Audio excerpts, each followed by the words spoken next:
Welcome to Classics You Slept Through's presentation of Alice's Adventures in Wonderland by Lewis Carroll. Alice's Adventures in Wonderland. Chapter 1. Down the Rabbit Hole. Alice was beginning to get very tired of sitting by her sister on the bank and of having nothing to do. Once or twice she had peeped into the book her sister was reading, but it had no pictures or conversations in it. And what is the use of a book, thought Alice, without pictures or conversations? So she was considering in her own mind, as well as she could, for the hot day made her feel very sleepy and stupid, whether the pleasure of making a daisy chain would be worth the trouble of getting up and picking the daisies, when suddenly a white rabbit with pink eyes ran close by her. There was nothing so very remarkable in that, nor did Alice think it so very much out of the way to hear the rabbit say to itself, oh dear, I shall be late." When she thought it over afterwards, it occurred to her that she ought to have wondered at this, but at the time it all seemed quite natural. But when the rabbit actually took a watch out of its waistcoat pocket and looked at it, and then hurried on, Alice started to her feet, for it flashed across her mind that she had never before seen a rabbit with either a waistcoat pocket or a watch to take out of it, and burning with curiosity, she ran across the field after it, and fortunately was just in time to see it pop down a large rabbit hole under the hedge. In another moment, down went Alice after it, never once considering how in the world she was to get out again. The rabbit hole went straight on like a tunnel for some way, and then dipped suddenly down, so suddenly that Alice had not a moment to think about stopping herself before she found herself falling down a very deep well. Either the well was very deep, or she fell very slowly, for she had plenty of time as she went down to look about her and to wonder what was going to happen next. First, she tried to look down and make out what she was coming to, but it was too dark to see anything. Then she looked at the sides of the well and noticed they were filled with cupboards and bookshelves. Here and there she saw maps and pictures hung upon pegs. She took down a jar from one of the shelves as she passed. It was labeled Orange Marmalade, but to her great disappointment it was empty. She did not like to drop the jar, for fear of killing somebody, so managed to put it into one of the cupboards as she fell past it. Well, thought Alice to herself, after such a fall as this, I shall think nothing of tumbling downstairs. How brave they'll all think me at home. Why, I wouldn't say anything about it, even if I fell off the top of the house. Which was very likely true. Down, down, down. Would the fall never come to an end? I wonder how many miles I've fallen by this time, she said aloud. I must be getting somewhere near the center of the earth. Let me see, that would be 4,000 miles down, I think. For, you see, Alice had learnt several things of this sort in her lessons in the schoolroom, and though this was not a very good opportunity for showing off her knowledge, as there was no one to listen to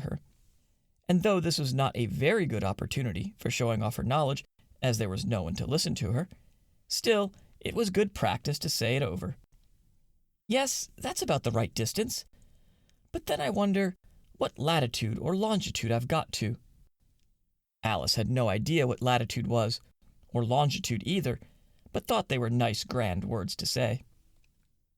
Presently, she began again. I wonder if I shall fall right through the earth. How funny it will seem to come out among the people that walk with their heads downwards. The antipathies, I think. She was rather glad there was no one listening this time, as it didn't sound at all the right word. But I shall have to ask them what the name of the country is, you know. Please, ma'am, is this New Zealand or Australia? And she tried to curtsy as she spoke. Fancy curtsying as you're falling through the air. Do you think you could manage it? And what an ignorant little girl she'll think me for asking. No, it'll never do to ask. Perhaps I shall see it written up somewhere. Down, down, down. There was nothing else to do, so Alice soon began talking again. Dinah'll miss me very much tonight, I should think." Dinah was the cat.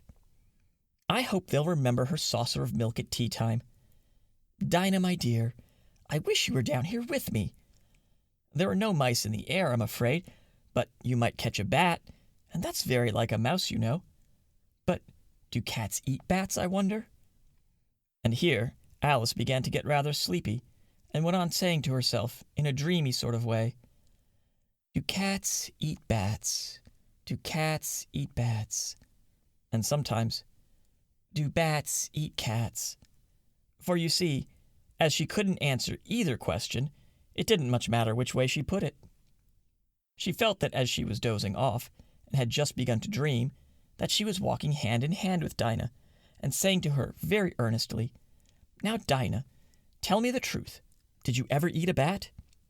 When suddenly, thump, thump, down she came upon a heap of sticks and dry leaves, and the fall was over. Alice was not a bit hurt, and she jumped up onto her feet in a moment. She looked up, but it was all dark overhead. Before her was another long passage, and the White Rabbit was still in sight, hurrying down it. There was not a moment to be lost. Away went Alice like the wind, and was just in time to hear it say, as it turned a corner, "Oh, my ears and whiskers, how late it's getting!" She was close behind it when she turned the corner, but the rabbit was no longer to be seen. She found herself in a long, low hall, which was lit up by a row of lamps hanging from the roof.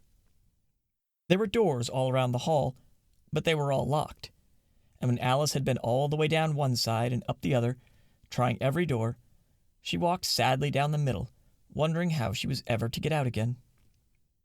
Suddenly she came upon a little three-legged table, all made of solid glass. There was nothing on it except a tiny golden key, and Alice's first thought was that it might belong to one of the doors of the hall. But, alas, either the locks were too large, or the key was too small. But at any rate, it would not open any of them. However, on the second time round, she came upon a low curtain she had not noticed before, and behind it was a little door about 15 inches high. She tried the little golden key in the lock, and to her great delight, it fitted. Alice opened the door and found that it led into a small passage, not much larger than a rat hole. She knelt down and looked along the passage into the loveliest garden you ever saw. How she longed to get out of that dark hall and wander about among those beds of bright flowers and those cool fountains. But she could not even get her head through the doorway. "And even if my head would go through," thought poor Alice, "it would be of very little use without my shoulders. Oh, how I wish I could shut up like a telescope. I think I could, if only I knew how to begin." For, you see, so many out-of-the-way things had happened lately that Alice had begun to think that very few things indeed were really impossible. There seemed to be no use in waiting by the little door, so she went back to the table, half hoping she might find another key on it, or, at any rate, a book of rules for shutting people up like telescopes. This time she found a little bottle on it, "which certainly was not here before," said Alice. And round the neck of the bottle was a paper label, with the words, "Drink me," beautifully printed on it in large letters. It was all very well to say "drink me," but the wise little Alice was not going to do that in a hurry. "No, I'll look first," she said, "and see whether it's marked poison or not."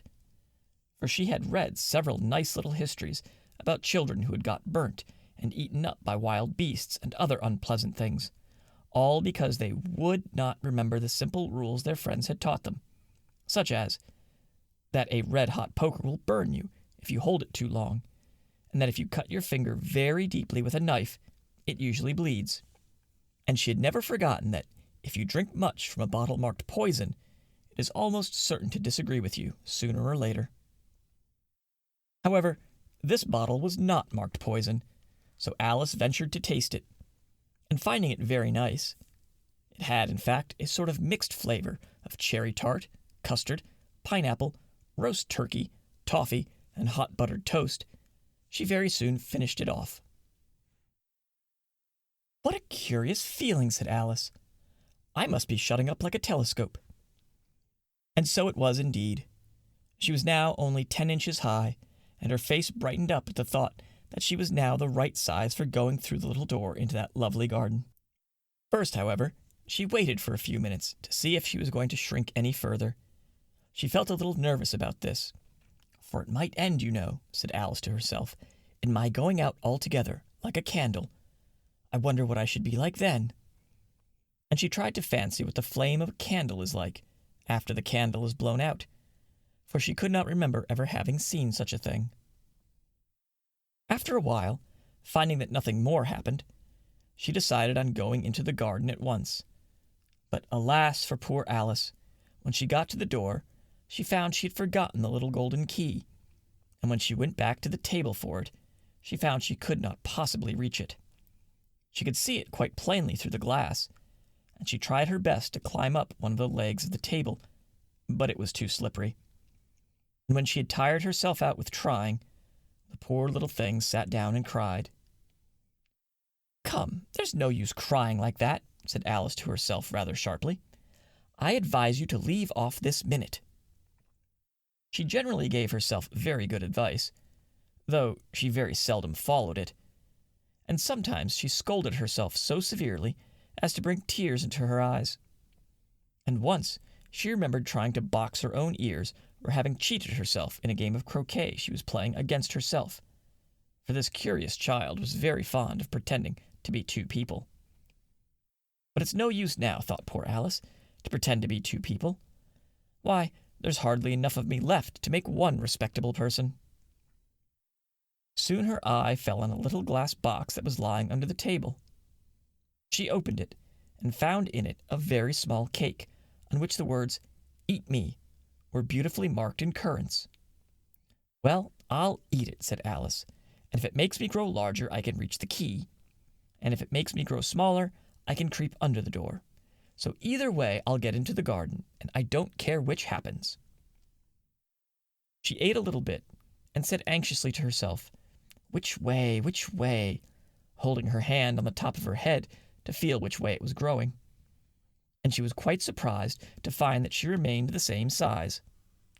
To be sure, this generally happens when one eats cake, but Alice had got so much into the way of expecting nothing but out-of-the-way things to happen that it seemed quite dull and stupid for life to go on in the common way. So she set to work, and very soon finished off the cake. Chapter 2. The Pool of Tears. "Curiouser and curiouser," cried Alice. She was so much surprised that for the moment she quite forgot how to speak good English. "Now I'm opening out like the largest telescope that ever was. Goodbye, feet." For when she looked down at her feet, they seemed to be almost out of sight, they were getting so far off. "Oh, my poor little feet. I wonder who will put on your shoes and stockings for you now, dears. I'm sure I shan't be able. I shall be a great deal too far off to trouble myself about you. You must manage the best way you can. But I must be kind to them," thought Alice, "or perhaps they won't walk the way I want to go. Let me see. I'll give them a new pair of boots every Christmas." And she went on planning to herself how she would manage it. "They must go by the carrier," she thought, "and how funny it'll seem, sending presents to one's own feet, and how odd the directions will look. Alice's right foot, Esquire, hearthrug, near the fender, with Alice's love." Oh dear, what nonsense I'm talking. Just then, her head struck against the roof of the hall. In fact, she was now more than 9 feet high, and she at once took up the little golden key and hurried off to the garden door. Poor Alice! It was as much as she could do, lying down on one side, to look through into the garden with one eye. But to get through was more hopeless than ever. She sat down and began to cry again. "You ought to be ashamed of yourself," said Alice. "A great girl like you," she might as well say this, "to go on crying in this way. Stop this moment, I tell you."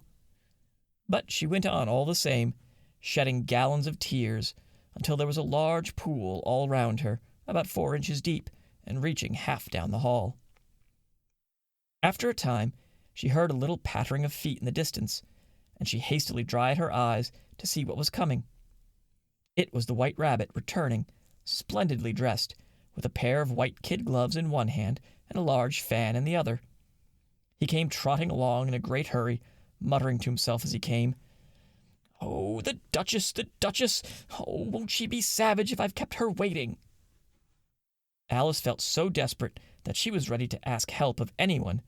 So, when the rabbit came near her, she began, in a low, timid voice, "If you please, sir." The rabbit started violently, dropped the white kid gloves and the fan, and scurried away into the darkness as hard as he could go. Alice took up the fan and gloves, and, as the hall was very hot, she kept fanning herself all the time she went on talking. "Dear, dear, how queer everything is today. And yesterday things went on just as usual. I wonder if I've been changed in the night. Let me think.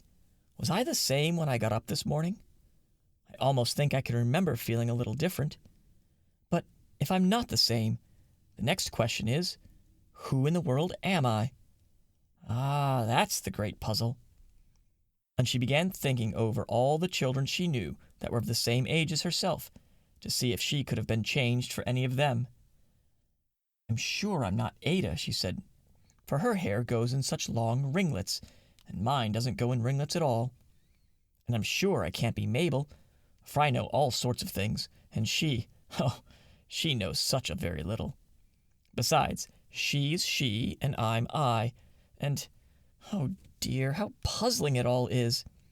I'll try if I know all the things I used to know. Let me see. 4 times 5 is 12, and 4 times 6 is 13, and 4 times 7 is... Oh dear, I shall never get to 20 at that rate. However, the multiplication table doesn't signify. Let's try geography. London is the capital of Paris, and Paris is the capital of Rome, and Rome... No, that's all wrong, I'm certain. I must have been changed for Mabel. I'll try and say, how doth the little... And she crossed her hands on her lap as if she were saying lessons, and began to repeat it. But her voice sounded hoarse and strange, and the words did not come the same as they used to do. How doth the little crocodile improve his shining tail, and pour the waters of the Nile on every golden scale? How cheerfully he seems to grin, how neatly spread his claws, and welcome little fishes in, with gently smiling jaws. I'm sure those are not the right words, said poor Alice, and her eyes filled with tears again as she went on. I must be Mabel after all, and I shall have to go and live in that poky little house, and have next to no toys to play with, and, oh, ever so many lessons to learn. No, I've made up my mind about it. If I'm Mabel, I'll stay down here. It'll be no use their putting their heads down and saying, Come up again, dear. I shall only look up and say, Who am I, then? Tell me that first, and then, if I like being that person, I'll come up. If not, I'll stay down here till I'm somebody else. But, oh dear, cried Alice, with a sudden burst of tears, I do wish they would put their heads down. I am so very tired of being all alone here. As she said this, she looked down at her hands, and was surprised to see that she had put on one of the rabbit's little white kid gloves while she was talking. How can I have done that, she thought. I must be growing small again. She got up and went to the table to measure herself by it, and found that, as nearly as she could guess, she was now about 2 feet high, and was going on shrinking rapidly. She soon found out that the cause of this was the fan she was holding, and she dropped it hastily, just in time to avoid shrinking away altogether. That was a narrow escape, said Alice, a good deal frightened at this sudden change, but very glad to find herself still in existence. And now for the garden. And she ran with all speed back to the little door. But alas, the little door was shut again, and the little golden key was lying on the glass table as before. And things are worse than ever, thought the poor child, for I never was so small as this before, never, and I declare it's too bad that it is. As she said these words, her foot slipped, and in another moment, splash! She was up to her chin in salt water. Her first idea was that she had somehow fallen into the sea, And in that case, I can go back by railway, she said to herself. Alice had been to the seaside once in her life, and had come to the general conclusion that wherever you go to on the English coast, you find a number of bathing machines in the sea, and some children digging in the sand with wooden spades, then a row of lodging houses, and behind them a railway station. However, she soon made out that she was in the pool of tears which she had wept when she was 9 feet high. I wish I hadn't cried so much, said Alice, as she swam about, trying to find her way out. I shall be punished for it now, I suppose, by being drowned in my own tears. That will be a queer thing, to be sure. However, everything is queer today. Just then she heard something splashing about in the pool a little way off, and she swam nearer to make out what it was. At first she thought it must be a walrus or hippopotamus, but then she remembered how small she was now, and she soon made out that it was only a mouse that had slipped in like herself. Would it be of any use now, thought Alice, to speak to this mouse? Everything is so out of the way down here that I should think it very likely it can talk. At any rate, there's no harm in trying. So she began, "Oh, Mouse, do you know the way out of this pool? I'm very tired of swimming about here, oh, Mouse." Alice thought this must be the right way of speaking to a mouse. She had never done such a thing before, but she remembered having seen in her brother's Latin grammar, "A mouse, of a mouse, to a mouse, oh mouse." The mouse looked at her rather inquisitively, and seemed to her to wink with one of its little eyes, but it said nothing. Perhaps it doesn't understand English, thought Alice. I dare say it's a French mouse, come over with William the Conqueror. For, with all her knowledge of history, Alice had no very clear notion how long ago anything had happened.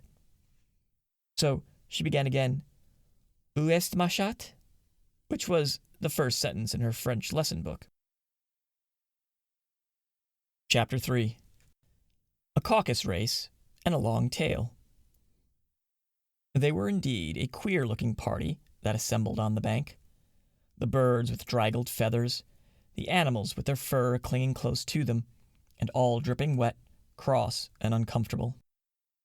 The first question, of course, was how to get dry again. They had a consultation about this, and after a few minutes it seemed quite natural to Alice to find herself talking familiarly with them, as if she had known them all her life. Indeed, she had quite a long argument with the Lory, who at last turned sulkily and would only say, "I am older than you and must know better." And this Alice would not allow without knowing how old it was, and as the Lory positively refused to tell its age, there was no more to be said. At last, the mouse, who seemed to be a person of authority among them, called out, "Sit down, all of you, and listen to me. I'll soon make you dry enough." They all sat down at once in a large ring, with the mouse in the middle. Alice kept her eyes anxiously fixed on it, for she felt sure she would soon catch a bad cold if she did not get dry very soon. "Ahem," said the mouse with an important air. "Are you all ready? This is the driest thing I know. Silence all round, if you please. William the Conqueror, whose cause was favored by the Pope, was soon submitted to by the English, who wanted leaders, and had been of late much accustomed to usurpation and conquest. Edwin and Morcar, the Earls of Mercia and Northumbria—" "Ugh," said the Lory with a shiver. "I beg your pardon," said the mouse, frowning, but very politely. "Did you speak?" "Not I," said the Lory, hastily.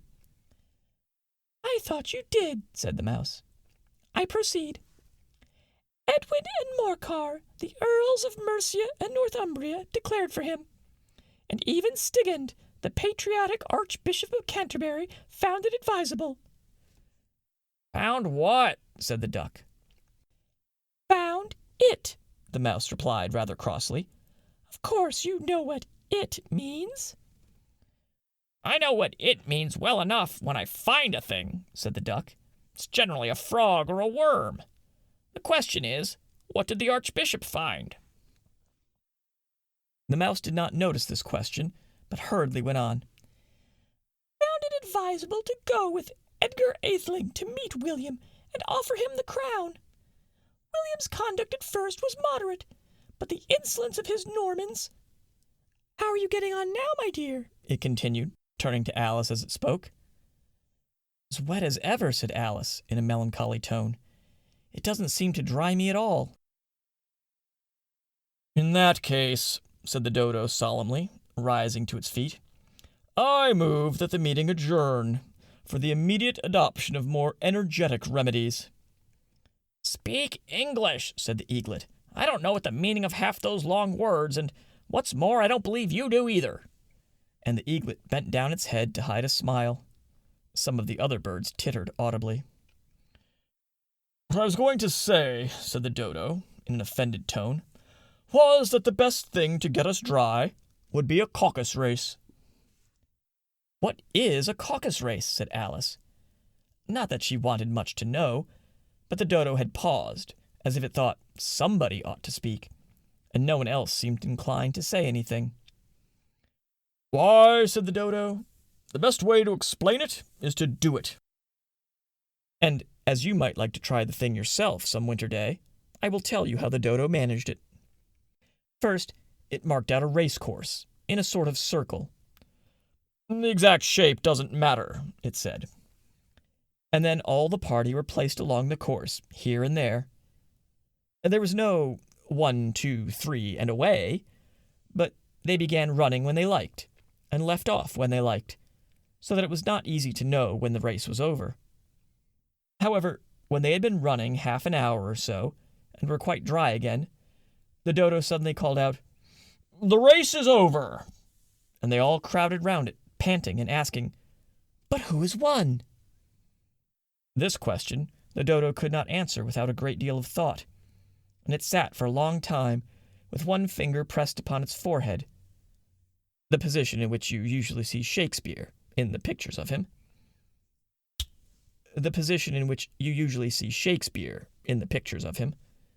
While the rest waited in silence. At last, the dodo said, Everybody has won, and all must have prizes. But who is to give the prizes? Quite a chorus of voices asked. Why, she, of course, said the dodo, pointing to Alice with one finger, and the whole party at once crowded round her, calling out in a confused way, Prizes! Prizes! Alice had no idea what to do, and in despair she put her hand in her pocket and pulled out a box of comfits. Luckily, the salt water had not got into it, and handed them round as prizes. There was exactly one apiece all around. But she must have a prize herself, you know, said the mouse. Of course, the dodo replied very gravely. What else have you got in your pocket? He went on, turning to Alice.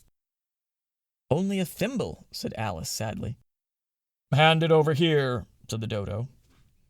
Then they all crowded round her once more, while the dodo solemnly presented the thimble, saying, We beg your acceptance of this elegant thimble. And when it had finished this short speech, they all cheered. Alice thought the whole thing very absurd, but they all looked so grave that she did not dare to laugh, and as she could not think of anything to say, she simply bowed and took the thimble, looking as solemn as she could.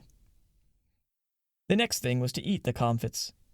This caused some noise and confusion, as the large birds complained that they could not taste theirs, and the small ones choked and had to be patted on the back. However, it was over at last, and they sat down again in a ring and begged the mouse to tell them something more. You promised to tell me your history, you know, said Alice, and why it is you hate C and D, she added in a whisper, half afraid it would be offended again. Mine is a long and sad tale, said the mouse, turning to Alice and sighing. It is a long tale, certainly, said Alice, looking down with wonder at the mouse's tail. But why do you call it sad? And she kept on puzzling about it while the mouse was speaking, so that her idea of the tale was something like this. Fury said to a mouse that he met in the house, Let us both go to law. I will prosecute you. Come, I'll take no denial, for we must have a trial, for really this morning I've nothing to do. Said the mouse to the cur, such a trial, dear sir, with no jury or judge, would be wasting our breath. I'll be judge, I'll be jury, said cunning old Fury. I'll try the whole cause and condemn you to death. You are not attending, said the mouse to Alice severely. What are you thinking of? I beg your pardon, said Alice very humbly. You had got to the fifth bend, I think? I had not, cried the mouse, sharply and very angrily. Not, said Alice, always ready to make herself useful, and looking anxiously about her. Oh, do let me help to undo it. I shall do nothing of the sort, said the mouse, getting up and walking away. You insult me by talking such nonsense. I didn't mean it, pleaded poor Alice, but you're so easily offended, you know. The mouse only growled in reply. Please come back and finish your story, Alice called after it, and all the others joined in the chorus. Yes, please do. But the mouse only shook its head impatiently and walked a little quicker. What a pity it wouldn't stay, sighed the Lory, as soon as it was quite out of sight. And an old crab took the opportunity of saying to her daughter, Ah, my dear, let this be a lesson to you never to lose your temper. Hold your tongue, Ma, said the young crab, a little snappishly. You're enough to try the patience of an oyster. I wish I had our Dinah here. I know I do, said Alice aloud, addressing nobody in particular. She'd soon fetch it back. And who is Dinah, if I might venture to ask the question, said the Lory. Alice replied eagerly, for she was always ready to talk about her pet. Dinah's our cat, and she is such a capital one for catching mice you can't think. And oh, I wish you could see her after the birds. Why, she'll eat a little bird as soon as look at it. This speech caused a remarkable sensation among the party. Some of the birds hurried off at once. One old magpie began wrapping itself up very carefully, remarking, I really must be going home. Night air doesn't suit my throat. And a canary called out in a trembling voice to its children, Come away, my dears. It's high time you were all in bed. On various pretexts, they all moved off, and Alice was soon left alone. I wish I hadn't mentioned Dinah, she said to herself in a melancholy tone. Nobody seems to like her down here, and I'm sure she's the best cat in the world. Oh, my dear Dinah, I wonder if I shall ever see you any more. And here poor Alice began to cry again, for she felt very lonely and low-spirited. In a little while, however, she again heard a little pattering of footsteps in the distance, and she looked up eagerly, half hoping that the mouse had changed his mind and was coming back to finish his story. Chapter 4. The Rabbit Sends in a Little Bill. It was the White Rabbit, trotting slowly back again and looking anxiously about as it went, as if it had lost something, and she heard it muttering to itself, The Duchess, the Duchess. Oh, my dear paws. Oh, my fur and whiskers. She'll get me executed, as sure as ferrets are ferrets. Where can I have dropped them? I wonder. Alice guessed in a moment that it was looking for the fan and the pair of white kid gloves, and she very good-naturedly began hunting about for them, but they were nowhere to be seen. Everything seemed to have changed since her swim in the pool, and the great hall with the glass table and the little door had vanished completely. Very soon the rabbit noticed Alice as she went hunting about, and called out to her in an angry tone, Why, Marianne, what are you doing out here? Run home this instant, and fetch me a pair of gloves and a fan, quick, quick now. And Alice was so much frightened that she ran off at once in the direction it pointed to, without trying to explain the mistake it had made. He took me for his housemaid, she said to herself as she ran. How surprised he'll be when he finds out who I am. But I'd better take him his fan and gloves, that is, if I can find them. As she said this, she came upon a neat little house on the door of which was a bright brass plate with the name W. Rabbit engraved upon it. She went in without knocking and hurried upstairs in great fear lest she should meet the real Marianne and be turned out of the house before she had found the fan and gloves. How queer it seems, Alice said to herself, to be going messages For a rabbit. I suppose Dinah'll be sending me on messages next. And she began fancying the sort of thing that would happen. Miss Alice, come here directly, and get ready for your walk. Coming in a minute, nurse, but I've got to see that the mouse doesn't get out. Only I don't think, Alice went on, that they'd let Dinah stop in the house if it began ordering people about like that. By this time she had found her way into a tidy little room with a table in the window, and on it, as she had hoped, a fan and 2 or 3 pairs of tiny white kid gloves. As she took up the fan and a pair of the gloves, and was just going to leave the room when her eye fell upon a little bottle that stood near the looking-glass. There was no label this time with the words "Drink me," but nevertheless she uncorked it and put it to her lips. I know something interesting is sure to happen, she said to herself, whenever I eat or drink anything. So I'll just see what this bottle does. I do hope it'll make me grow large again, for really, I'm quite tired of being such a tiny little thing. It did so indeed, and much sooner than she had expected. Before she had drunk half the bottle, she found her head pressing against the ceiling and had to stoop to save her neck from being broken. She hastily put down the bottle, saying to herself, "That's quite enough. I hope I shan't grow any more. As it is, I can't get out at the door. I do wish I hadn't drunk quite so much." Alas, it was too late to wish that. She went on growing, and very soon had to kneel down on the floor. In another minute there was not even room for this, and she tried the effect of lying down with one elbow against the door and the other arm curled around her head. Still she went on growing, and, as a last resort, she put one arm out of the window and one foot up the chimney, and said to herself, "Now I can do no more, whatever happens. What will become of me?" Luckily for Alice, the little magic bottle had now had its full effect, and she grew no larger. Still, it was very uncomfortable, and as there seemed to be no sort of chance of her ever getting out of the room again, no wonder she felt unhappy. It was so much pleasanter at home, thought poor Alice, when one wasn't always growing larger and smaller and being ordered about by mice and rabbits. I almost wish I hadn't gone down that rabbit hole. And yet, it's rather curious, you know, this sort of life. I do wonder what can have happened to me. When I used to read fairy tales, I fancied that kind of thing never happened, and now here I am, in the middle of one. There ought to be a book written about me, that there ought. And now when I grow up, I'll write one. But I'm grown up now, she added in a sorrowful tone. At least there's no room to grow up any more here. But then, thought Alice, shall I never get any older than I am now? That'll be a comfort one way, never to be an old woman. But then, always to have lessons to learn. Oh, I shouldn't like that. "Oh, you foolish Alice," she answered herself. "How can you learn lessons in here? Why, there's hardly room for you, and no room at all for any lesson books." And so she went on, taking first one side and then the other, and making quite a conversation of it all together. But after a few minutes she heard a voice outside, and stopped to listen.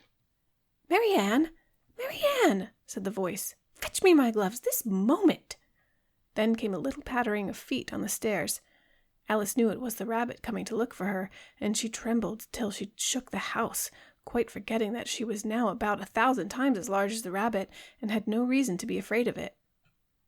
Presently the rabbit came up to the door and tried to open it, but as the door opened inwards, Alice's elbow was pressed hard against it. That attempt proved a failure. Alice heard it say to itself, "That'll go round and get in that window." "That you won't," thought Alice, and after waiting till she fancied she heard the rabbit just under the window, she suddenly spread out her hand and made a snatch at the air. She did not get hold of anything, but she heard a quick little shriek, and a fall, and a crash of broken glass, from which she concluded that it was just possible it had fallen into a cucumber frame, or something of the sort. Next came an angry voice, the rabbit's. "Pat, Pat, where are you?" And then a voice she had never heard before. "Sure then, I'm here, digging for apples, your honor." "Digging for apples, indeed," said the rabbit angrily. "Here, come and help me out of this." Sounds of more broken glass. "Now tell me, Pat, what's that in the window?" "Sure, it's an arm, your honor." He pronounced it arm. "An arm, you goose? Who ever saw one that size. Why, it fills the whole window." "Sure it does, your honor, but it's an arm for all that." "Well, it's got no business there at any rate. Go and take it away." There was a long silence after this, and Alice could only hear whispers now and then, such as, "Sure, I don't like it, your honor, at all. Do as I tell you, you coward." And at last she spread out her hand again and made another snatch at the air. This time there were 2 little shrieks, and more sounds of broken glass. "What a number of cucumber frames there must be," thought Alice. "I wonder what they'll do next. As for pulling me out of the window, I only wish they could. I'm sure I don't want to stay in here any longer." She waited for some time without hearing anything more. At last came a rumbling of little cartwheels and the sound of a good many voices all talking together. She made out the words, "Where's the other ladder? Why, I hadn't to bring but one. Bill's got the other. Bill, fetch it here, lad. Here, put 'em up at this corner. No, tie 'em together first. They don't reach half high enough yet. Oh, they'll do well enough. Don't be particular. Here, Bill, catch hold of this rope. Will the roof bear? Mind that loose slat. Oh, it's coming down. Heads below." A loud crash. "Now who did that? It was Bill, I fancy.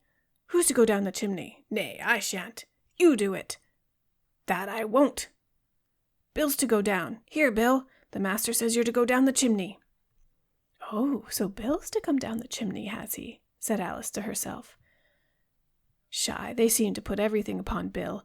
I wouldn't be in Bill's place for a good deal. This fireplace is narrow, to be sure, but I think I can kick a little."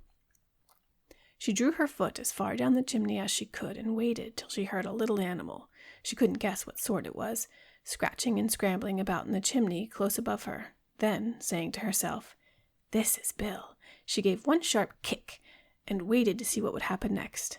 The first thing she heard was a general chorus of, "There goes Bill!" Then the rabbit's voice along, "Catch him! You by the hedge!" Then silence, and then another confusion of voices. "Hold up his head! Brandy now! Don't choke him! How was it, old fellow? What happened to you? Tell us about it." Last came a little feeble squeaking voice. "That's Bill," thought Alice. "Well, I hardly know. No more, thank ye. I'm better now, but I'm a deal too flustered to tell you. All I know is something comes at me like a jack-in-the-box, and up I goes like a skyrocket." "So you did, old fellow," said the others. "We must burn down the house," said the rabbit's voice, and Alice called out as loud as she could, "If you do, I'll set Dinah at you." There was a dead silence instantly, and Alice thought to herself, "I wonder what they will do next. If they had any sense, they'd take the roof off." After a minute or two, they began moving about, and Alice heard the rabbit say, "A barrelful will do to begin with." "A barrelful of what?" thought Alice. But she had not long to doubt, for the next moment a shower of little pebbles came rattling in at the window, and some of them hit her in the face. "I'll put a stop to this," she said to herself, and shouted out, "You'd better not do that again," which produced another dead silence. Alice noticed with some surprise that the pebbles were all turning into little cakes as they lay on the floor, and a bright idea came into her head. "If I eat one of these cakes," she thought, "it's sure to make some change in my size, and as it can't possibly make me any larger, it must make me smaller, I suppose." So she swallowed one of the cakes, and was delighted to find that she began shrinking directly. As soon as she was small enough to get through the door, she ran out of the house and found quite a crowd of little animals and birds waiting outside. The poor lizard, Bill, was in the middle, being held up by 2 guinea pigs who were giving it something out of a bottle. They all made a rush at Alice the moment she appeared, but she ran off as hard as she could and soon found herself in a thick wood. "The first thing I've got to do," Alice said to herself as she wandered about in the wood, "is to grow to my right size again, and the second thing is to find my way into that lovely garden. I think that will be the best plan." It sounded like an excellent plan, no doubt, and very neatly and simply arranged. The only difficulty was that she had not the smallest idea how to set about it, and while she was peering about anxiously among the trees, a little sharp bark just over her head made her look up in a great hurry. An enormous puppy was looking down at her with large, round eyes, and feebly stretching out one paw trying to touch her. poor little thing," said Alice in a coaxing tone, and she tried hard to whistle to it, but she was terribly frightened all the time at the thought that it might be hungry, in which case it would be very likely to eat her up in spite of all her coaxing. Hardly knowing what she did, she picked up a little bit of stick and held it out to the puppy, whereupon the puppy jumped into the air off all its feet at once with a yelp of delight, and rushed at the stick and made believe to worry it. Then Alice dodged behind the great thistle to keep herself from being run over, and the moment she appeared on the other side, the puppy made another rush at the stick and tumbled head over heels in a hurry to get a hold of it. Then Alice, thinking it was very like having a game of play with a cart horse and expecting every moment to be trampled under its feet, ran round the thistle again. Then the puppy began a series of short charges at the stick, running a very little way forwards each time and a long way back, and barking hoarsely all the while, till at last it sat down a good way off panting, with its tongue hanging out of its mouth, and its great eyes half shut. This seemed to Alice a good opportunity for making her escape, so she set off at once and ran till she was quite tired and out of breath, until the puppy's bark sounded quite faint in the distance. "And yet what a dear little puppy it was," said Alice as she leant against a buttercup to rest herself and fanned herself with one of the leaves. "I should have liked teaching it tricks very much if only I'd been the right size to do it. Oh dear, I'd nearly forgotten that I've got to grow up again. Let me see. How is it to be managed? I suppose I ought to eat or drink something or other, but the great question is what?" The great question certainly was what. Alice looked all around her at the flowers and the blades of grass, but she did not see anything that looked like the right thing to eat or drink under the circumstances. There was a large mushroom growing near her, about the same height as herself, and when she had looked under it and on both sides of it and behind it, it occurred to her that she might as well look and see what was on the top of it. She stretched herself up on tiptoe and peered over the edge of the mushroom, and her eyes immediately met those of a large blue caterpillar that was sitting on the top with its arms folded, quietly smoking a long hookah and taking not the smallest notice of her or anything else. Chapter 5. Advice from a Caterpillar. The caterpillar and Alice looked at each other for some time in silence. At last the caterpillar took the hookah out of its mouth and addressed her in a languid, sleepy voice. "Who are you?"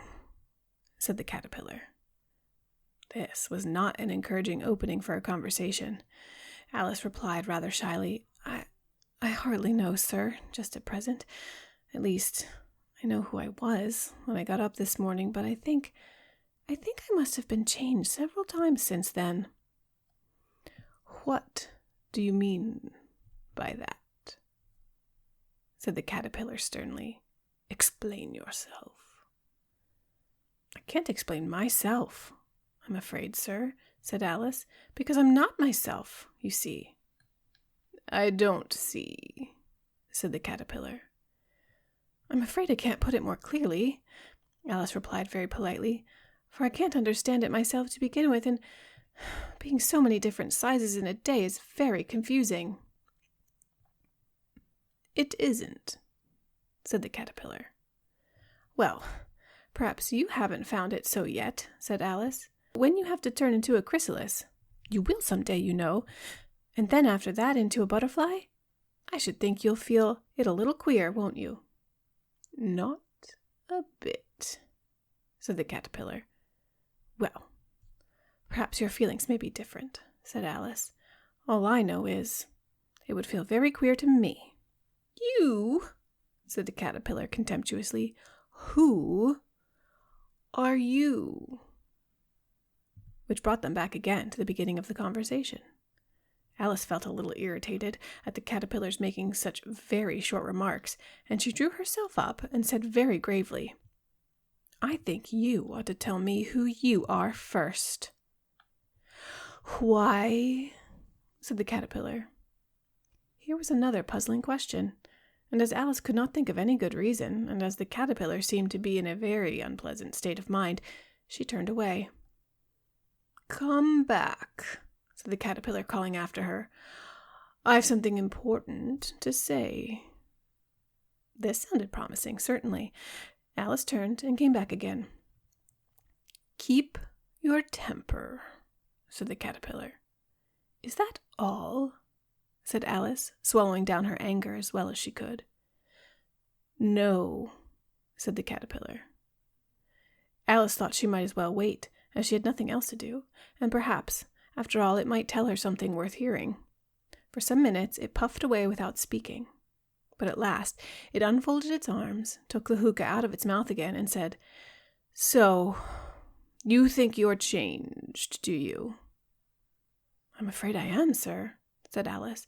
"I can't remember things as I used, and I don't keep the same size for 10 minutes together."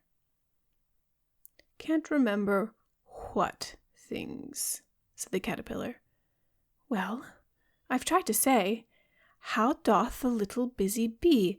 but it all came out different," Alice replied in a very melancholy voice. "Repeat, 'You are old, Father William,'" said the caterpillar. Alice folded her hands and began. "You are old, Father William," the young man said, "and your hair has become very white, and yet you incessantly stand on your head. Do you think at your age it is right?" "In my youth," Father William replied to his son, "I feared it might injure the brain, but now that I'm perfectly sure I have none, why I do it again and again." "You are old," said the youth, "as I mentioned before, you have grown most uncommonly fat. Yet you turned a back somersault in at the door. Pray, what is the reason of that?" "In my youth," said the sage, as he shook his grey locks, "I kept all my limbs very supple. By the use of this ointment, 1 shilling the box, allow me to sell you a couple." "You are old," said the youth, "and your jaws are too weak for anything tougher than suet. Yet you finished the goose with the bones in the beak. Pray, how did you manage to do it?" "In my youth," said his father, "I took to the law and argued each case with my wife, and the muscular strength which it gave to my jaw has lasted the rest of my life." "You are old," said the youth, "one would hardly suppose that your eyes was as steady as ever. Yet you balanced an eel on the end of your nose. What made you so awfully clever?" "I have answered 3 questions, and that is enough," said his father. "Don't give yourself airs. Do you think I can listen all day to such stuff? Be off, or I'll kick you downstairs." "That is not said right," said the caterpillar. "Not quite right, I'm afraid," said Alice timidly. "Some of the words have got altered." "It is wrong from the beginning to end," said the caterpillar decidedly, and there was silence for some minutes. The caterpillar was the first to speak. "What size do you want to be?" it asked. "Oh, I'm not particular as to size," Alice hastily replied. "Only one doesn't like changing so often, you know." "I don't know," said the caterpillar. Alice said nothing. She had never been so much contradicted in her life before, and she felt that she was losing her temper. "Are you content now?" said the caterpillar. "Well, I should like to be a little larger, sir, if you wouldn't mind," said Alice. 3 inches is such a wretched height to be." "It is a very good height indeed," said the caterpillar angrily, rearing itself upright as it spoke. It was exactly 3 inches high. "But I'm not used to it," pleaded poor Alice in a piteous tone, and she thought of herself. "I wish the creatures wouldn't be so easily offended." "You'll get used to it in time," said the caterpillar, and it put the hookah into its mouth and began smoking again. This time Alice waited patiently until it chose to speak again. In a minute or 2 the caterpillar took the hookah out of its mouth and yawned once or twice and shook itself. Then it got down off the mushroom and crawled away in the grass, merely remarking as it went on, "One side will make you grow taller, and the other side will make you grow shorter." "One side of what? The other side of what?" thought Alice to herself. "Of the mushroom," said the caterpillar, just as if she had asked it out loud, and in another moment it was out of sight. Alice remained looking thoughtfully at the mushroom for a minute, trying to make out which were the 2 sides of it, and as it was perfectly round, she found this a very difficult question. However, at last she stretched her arms round it as far as they would go and broke off a bit of the edge with each hand. And now, which is which? She said to herself, and nibbled a little of the right-hand bit to try the effect. The next moment she felt a violent blow underneath her chin. It had struck her foot. She was a good deal frightened by this very sudden change, but she felt that there was no time to be lost, as she was shrinking rapidly, so she set to work at once to eat some of the other bit. Her chin was pressed so closely against her foot that there was hardly room to open her mouth, but she did it at last, and managed to swallow a morsel of the left-hand bit. "Come, my head's free at last," said Alice in a tone of delight, which changed into alarm in another moment when she found that her shoulders were nowhere to be found. All she could see, when she looked down, was an immense length of neck, which seemed to rise like a stalk out of a sea of green leaves that lay far below her. "What can all that green stuff be?" thought Alice, "and where have my shoulders got to? And oh, my poor hands, how is it I can't see you?" She was moving them about as she spoke, but no result seemed to follow except a little shaking among the distant green leaves. As there seemed to be no chance of getting her hands up to her head, she tried to get her head down to them, and was delighted to find that her neck would bend about easily in any direction like a serpent. She had just succeeded in curving it down into a graceful zigzag, and was going to dive in among the leaves, which she found to be nothing but the tops of the trees under which she had been wandering, when a sharp hiss made her draw back in a hurry. A large pigeon had flown into her face, and was beating her violently with its wings. "Serpent!" screamed the pigeon. "I am not a serpent," said Alice indignantly. "Let me alone." "Serpent, I say again," repeated the pigeon, but in a more subdued tone, and added with a kind of sob, "I've tried every way, and nothing seems to suit them." "I haven't the least idea what you're talking about," said Alice. "I've tried the roots of the trees, I've tried the banks, I've tried the hedges," the pigeon went on without attending to her, "but those serpents, there's no pleasing them." Alice was more and more puzzled, but she thought there was no use in saying anything more till the pigeon had finished. "And if it wasn't trouble enough hatching the eggs," said the pigeon, "but I must be on the lookout for serpents night and day. Why, I haven't had a wink of sleep these 3 weeks." "I'm very sorry you've been annoyed," said Alice, who was beginning to see its meaning. "And just as I'd taken the highest tree in the wood," continued the pigeon, raising its voice to a shriek, "and just as I was thinking I should be free of them at last, they must needs come wriggling down from the sky. Oh, serpent!" "But I am not a serpent, I tell you," said Alice. I'm a... "Well, what are you?" said the pigeon. "I can see you're trying to invent something. I'm a little girl," said Alice rather doubtfully, as she remembered the number of changes she'd gone through that day. "A likely story indeed," said the pigeon in a tone of the deepest contempt. "I've seen a good many little girls in my time, but never one with such a neck as that. No, you're a serpent, and there's no use denying it. I suppose you'll be telling me next that you've never tasted an egg." "I have tasted eggs, certainly," said Alice, who was a very truthful child. "But little girls eat eggs quite as much as serpents do, you know." "I don't believe it," said the pigeon. "But if they do, why then they're a kind of serpent, that's all I can say." This was such a new idea to Alice that she was quite silent for a minute or two, which gave the pigeon the opportunity of adding, "You're looking for eggs.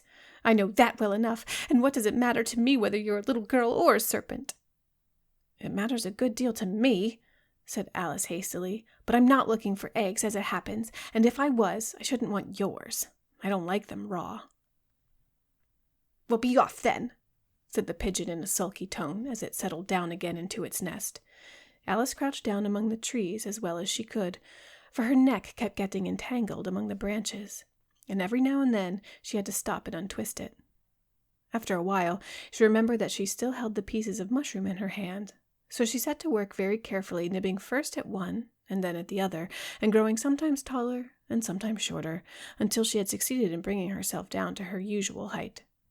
It was so long since she had been anything near the right size that it felt quite strange at first. But she got used to it in a few minutes and began talking to herself as usual. "Come, there's half my plan done now. How puzzling all these changes are. I'm never sure what I'm going to be from one minute to another. However, I've got back to my right size. The next thing is to get into that beautiful garden. How is that to be done, I wonder?" As she said this, she came suddenly upon an open place with a little house in it about 4 feet high. "Whoever lives here," thought Alice, "it'll never do to come upon them this size. Why, I should frighten them out of their wits." So she began nibbling at the right-hand bit again, and did not venture to go near the house till she had brought herself down to 9 inches high. Chapter 6. Pig and Pepper. For a minute or two she stood looking at the house, and wondering what to do next, when suddenly a footman in livery came running out of the wood. She considered him to be a footman because he was in livery. Otherwise, judging by his face only, she would have called him a fish, and rapped loudly at the door with his knuckles. It was opened by another footman in livery with a round face and large eyes like a frog. And both footmen, Alice noticed, had powdered hair that curled all over their heads. She felt very curious to know what it was all about, and crept a little way out of the wood to listen.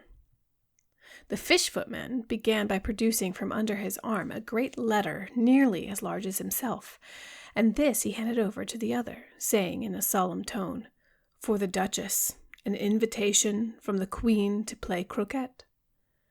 The frog footman repeated in the same solemn tone, only changing the order of the words a little, "From the Queen, an invitation for the Duchess to play croquet." Then they both bowed low, and their curls got entangled together. Alice laughed so much at this that she had to run back into the wood for fear of their hearing her. And when she next peeped out, the fish footman was gone, and the other was sitting on the ground near the door, staring stupidly up into the sky. Alice went timidly to the door and knocked. "There is no sort of use in knocking," said the footman, "and that for 2 reasons. First, because I'm on the same side of the door as you are. Secondly, because they're making such a noise inside, no one could possibly hear you." And certainly there was a most extraordinary noise going on within, a constant howling and sneezing, and every now and then a great crash, as if a dish or kettle had been broken to pieces. "Please, then," said Alice, "how am I to get in?" "There might be some sense in your knocking," the footman went on without attending to her, "if we had the door between us. For instance, if you were inside, you might knock and I could let you out, you know." He was looking up into the sky all the time he was speaking, and this Alice thought decidedly uncivil. "But perhaps he can't help it," she said to herself. "His eyes are so very nearly at the top of his head. But at any rate, he might answer his questions. How am I to get in?" she repeated aloud. "I shall sit here," the footman remarked, "till tomorrow." At this moment the door of the house opened, and a large plate came skimming out straight at the footman's head. It grazed his nose and broke to pieces against one of the trees behind him. "Or next day, maybe," the footman continued in the same tone, exactly as if nothing had happened. "How am I to get in?" Alice asked in a louder tone. "Are you to get in at all?" said the footman. "That's the first question, you know." It was, no doubt. Only Alice did not like to be told so. "It's really dreadful," she muttered to herself, "the way all the creatures argue. It's enough to drive one crazy." The footman seemed to think this is a good opportunity for repeating his remark with variations. "I shall sit here," he said, "on and off, for days and days." "But what am I to do?" said Alice. "Anything you like," said the footman, and began whistling. "Oh, there's no use in talking to him," said Alice desperately. "He's perfectly idiotic." And she opened the door and went in. The door led right into a large kitchen, which was full of smoke from one end to the other. The Duchess was sitting on a 3-legged stool in the middle, nursing a baby. The cook was leaning over the fire, stirring a large cauldron, which seemed to be full of soup. "There's certainly too much pepper in that soup," Alice said to herself, as well as she could for sneezing. There was certainly too much of it in the air. Even the Duchess sneezed occasionally. And as for the baby, it was sneezing and howling alternately without a moment's pause. The only things in the kitchen that did not sneeze were the cook and a large cat which was sitting on the hearth and grinning from ear to ear. "Please, would you tell me," said Alice a little timidly, for she was not quite sure whether it was good manners for her to speak first, "why your cat grins like that?" "It's a Cheshire cat," said the Duchess, "and that's why. Pig!" She said the last word with such sudden violence that Alice quite jumped. But she saw in another moment that it was addressed to the baby, and not to her, so she took courage and went on again. "I didn't know that Cheshire cats always grinned. In fact, I didn't know cats could grin." "They all can," said the Duchess, "and most of 'em do." "I don't know any that do," Alice said very politely, feeling quite pleased to have gotten into a conversation. "You don't know much," said the Duchess, "and that's a fact." Alice did not at all like the tone of this remark, and thought it would be as well to introduce some other subject of conversation. While she was trying to fix on one, the cook took the cauldron of the soup off the fire, and at once set to work throwing everything within her reach at the Duchess and the baby. The fire irons came first, then followed by a shower of saucepans, plates, and dishes. The Duchess took no notice of them even when they hit her, and the baby was howling so much already that it was quite impossible to say whether the blows hurt it or not. "Oh, please, mind what you are doing," cried Alice, jumping up and down in an agony of terror. "Oh, there goes his precious nose," as an unusually large saucepan flew by it and very nearly carried it off. "If everybody minded their own business," the Duchess said in a hoarse growl, "the world would go on round a deal faster than it does." "Which would not be an advantage," said Alice, who felt very glad to get an opportunity of showing off a little of her knowledge. "Just think of what work it would make with the day and the night. You see, the earth takes 24 hours to turn round on its axis, and—" "Talking of axes," said the Duchess, "chop off her head." Alice glanced rather anxiously at the cook to see if she meant to take the hint, but the cook was busily stirring the soup and seemed not to be listening. So she went on again. 24 hours, I think. Or is it 12? "Oh, don't bother me," said the Duchess. "I never could abide figures." And with that she began nursing her child again, singing a sort of lullaby to it as she did so, and giving it a violent shake at the end of every line. "Speak roughly to your little boy and beat him when he sneezes. He only does it to annoy because he knows it teases." And then the chorus, in which the cook and the baby joined, "Wow, wow, wow." While the Duchess sang the second verse of the song, she kept tossing the baby violently up and down, and the poor little thing howled so that Alice could hardly hear the words. "I speak severely to my boy, I beat him when he sneezes, for he can thoroughly enjoy the pepper when he pleases. Wow, wow, wow." "Here, you may nurse it for a bit, if you like," the Duchess said to Alice, flinging the baby at her as she spoke. "I must go and get ready to play croquet with the Queen." And she hurried out of the room. The cook threw a frying pan after her as she went out, but it just missed her. Alice caught the baby with some difficulty, as it was a queer-shaped little creature, and held out its arms and legs in all directions, just like a starfish, thought Alice. The poor little thing was snorting like a steam engine when she caught it, and kept doubling itself up and straightening itself out again, so that altogether, for the first minute or two, it was as much as she could do to hold it. As soon as she had made out the proper way of nursing it, which was to twist it up into a sort of knot, and then keep it tight hold of its right ear and left foot so as to prevent it from undoing itself, she carried it out into the open air. "If I don't take this child away with me," thought Alice, "they're sure to kill it in a day or two. Wouldn't it be murder to leave it behind?" She said the last words out loud, and the little thing grunted in reply. It had left off sneezing by this time. "Don't grunt," said Alice. "That's not at all the proper way of expressing yourself." The baby grunted again, and Alice looked very anxiously into its face to see what was the matter with it. There could be no doubt that it had a very turned-up nose, much more like a snout than a real nose. Also, its eyes were getting extremely small for a baby. Altogether, Alice did not like the look of the thing at all. But perhaps it was only sobbing, she thought, and looked into its eyes again to see if there were any tears. No, there were no tears. "If you're going to turn into a pig, my dear," said Alice seriously, "I'll have nothing more to do with you. Mind now." The poor little thing sobbed again, or grunted. It was impossible to say which. And they went on for some while in silence. Alice was just beginning to think to herself, "Now, what am I to do with this creature when I get home?" when it grunted again so violently that she looked down into its face in some alarm. This time there could be no mistake about it. It was neither more nor less than a pig, and she felt that it would be quite absurd for her to carry it further. So she set the little creature down and felt quite relieved to see it trot away quietly into the wood.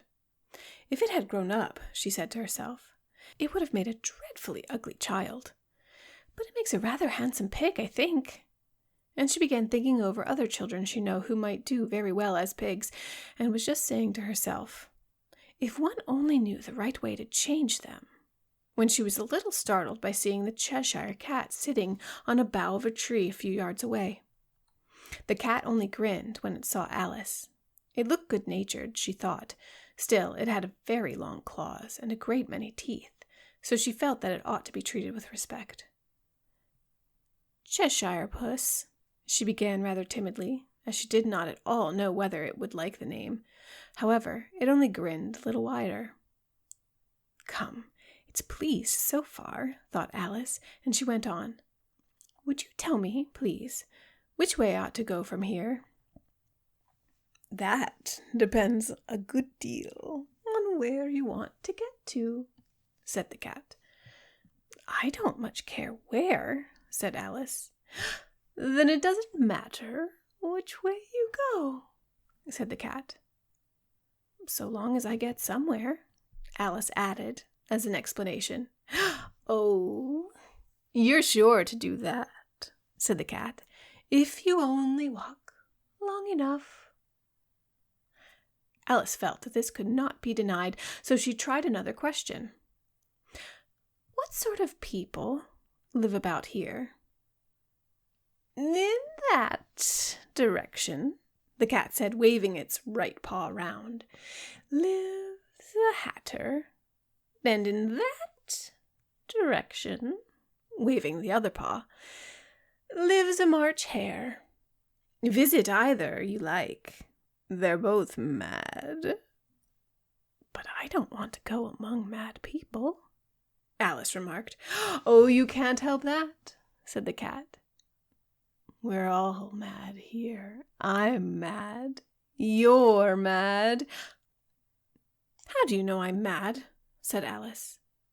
"You must be," said the cat, "or you wouldn't have come here." Alice didn't think that proved it at all. However, she went on.